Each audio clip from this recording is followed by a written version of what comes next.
The night they drove up my gravel driveway with flashlights and a stack of printed notices, I knew this wasn't going to be one of those small-town squabbles that blows over not because of what they said, but because of the way Marjorie Hale smiled while she handed me the first one, like she was offering me the last slice of pie and waiting for me to beg for a bite.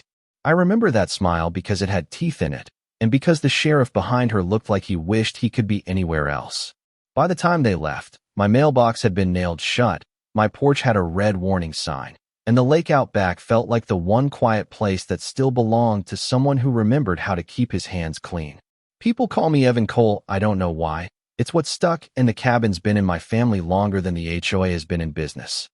My grandfather carved the dock himself, and there's a rusted toolbox under the stairs with his initials inside. That toolbox is important to me, not for the tools, but because of the slow, stubborn sort of pride he taught me. Don't hand over your dignity because someone in a nice dress wants you to. Marjorie. She'd been handing out citations and fines like candy, and she made sure every one of them arrived with her signature red pen visible, a little flourish she used like a crown. Our neighborhood Riverside Hollow used to be quiet because people minded their own business.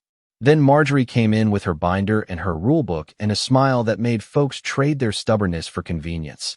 And suddenly convenience cost you your right to hang a flag or to have a trailer for a weekend. It started with a complaint about my old truck's bumper sticker, "Support your local farm." And within a week there were 3 letters, a fine, and her threat to preserve property values. She said it in that way adults say things that sound reasonable if you don't listen hard enough. I'll be honest, at first I tried to be reasonable. I tore open the envelopes, I read the bylaws that she quoted like scripture, and I walked over to her house big porch, too many potted plants, a mailbox that looked brand new, and I said, "Look, Marjorie, this is my family land. We've kept it tidy. We built that dock with our hands. Can we talk about this?" She put down her clipboard, looked me in the eye, and said, "Evan, this is about community standards. We can't have exceptions." Then she leaned in, smiling, like she was about to tell me a secret. "We're doing this for everyone's good." That's when the shouting started in earnest. At meetings, she would stand and speak, and people who were otherwise quiet nodded as if someone had handed them permission to be right. She'd replay a recording on her little speaker, a neighbor complaining about noise, a dog barking at midnight, and then she'd turn to the room and say, "We'll keep Riverside Hollow safe." It felt less like safety and more like her audition for being the most important person in the room. You learn a lot about people when you're being targeted. You learn which neighbors will look you in the eye and cross the street to avoid you. And you learn which ones will drop off a casserole and whisper, "Tell me what I can do." Old Mr. Harlan from 2 doors down left me a jar of pickles and a note. "Don't let them scare you, son. Kids who grew up here remember Grandpa's stories and leave the gate open on purpose, little rebellions that made me feel less alone." But the quiet ones, the ones who think peace is worth silence, started siding with Marjorie. That hurt more than her fines. I didn't want to be dramatic, I'm not the drama type, but when the loudspeaker showed up on my lawn at midnight, when someone nailed a red violation placard right above Grandpa's rocker, when the mailbox was found split open and my private letters scattered, something in me changed. I started to collect. I took photos of every notice. I recorded every meeting.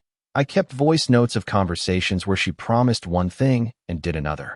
There's a certain rhythm to collecting evidence. It's boring and steady, the opposite of a fever, but it feels powerful because it turns anger into something you can use.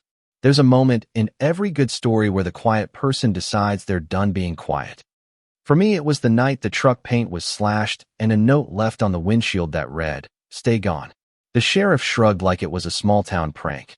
Marjorie said, "We can help you find a solution." I remember walking down to the dock, running my fingers along the old wood, thinking about Grandpa's hands and the way he taught me how to patch a leak without fuss.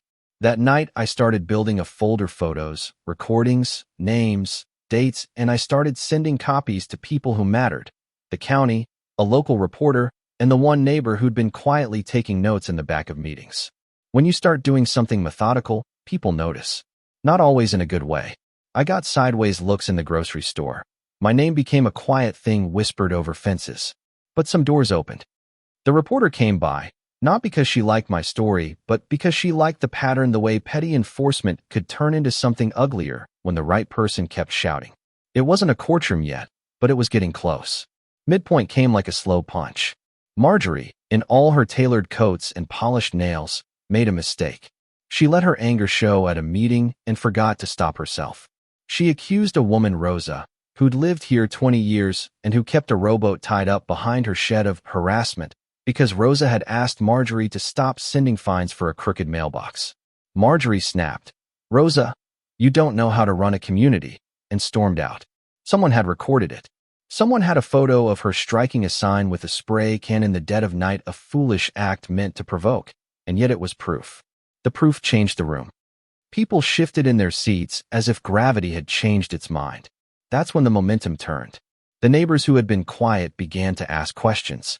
Why did she fine Mr. Harlan for a tomato plant? Why did the HOA get funding from that development company? Questions are dangerous when you're in power. They can be weeds that grow into a garden. I started to present things at the meetings not like an agitator, but like someone with a binder that made sense. Photos of the loudspeaker on my lawn, time-stamped messages, the red sign nailed to my porch. I read them out loud because reading makes things real. Here's where she said she'd preserve values. And here's where she sold a lot to a developer without the board knowing. The room shifted, and you could feel the air change when doubt walked in. And then the night the community hall caught fire happened. I'll never forget how the flames looked like a cruel lantern, bright and unfair. No one saw the person who started it if they saw anything. They told different stories, but suspicion landed heavy. Fingers pointed, and Marjorie's name was one of them because she'd been on edge, because she'd been losing control, because when people panic, they look for the person who had the most to lose. It was messy and ugly, and it felt like the whole town was a pendulum swinging too fast. It's important I tell you this. I don't know who lit that fire. I know what I saw after, which was a community forced to look at itself. The hall's charred beams became a mirror, and in that mirror people saw how easily order could bend into cruelty. The investigations that followed were clumsy county people with clipboards asking harder questions than they were used to, but evidence is patient and slow, and sometimes things that begin as whispers end in facts.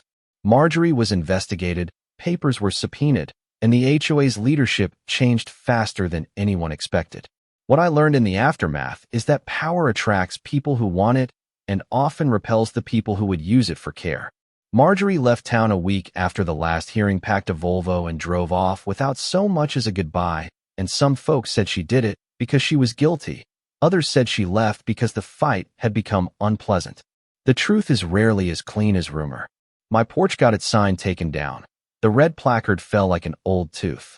The sheriff stopped showing up at my door. Rosa brought over a pie and a look that said, "We're okay, not because we were right, but because we remembered who we are." I won't pretend everything healed overnight. People still talk about that summer like it has 2 seasons before and after the binder. There's grief, for sure. There are neighbors who sided with her and won't say my name without a look. But there's also a small, stubborn joy in seeing a kid run across the dock, in watching someone hang a bird feeder without checking first if it's allowed. Grandpa's toolbox is back under the stairs, and sometimes I'll take a wrench out and just hold it, thinking about the quiet work of fixing things. If there's a moral, and I try not to hand out morals like candy, maybe it's this. Community isn't rules on a page. It's the conversations you have when someone's back is turned. It's how you react when a neighbor's truck gets slashed or when a meeting gets loud and people are afraid to speak. It's the little gestures that mean more than a binder. If I had to offer one piece of stubborn advice, it would be to collect your proof, yes, but also to collect your people. Because evidence may win a hearing, but people win a life. So, tell me, what would you have done if you were me? Was it right to gather names and hand things to reporters? Was it fair to point fingers? Did we go too far when the hall caught fire? Or did the community finally wake up to something it needed to see? Drop a comment and tell me which side you'd take. Standing with rules, or standing with the person whose porch has grandpa's chair and who remembers how to fix a leak without calling a board meeting. If you like this story, share it.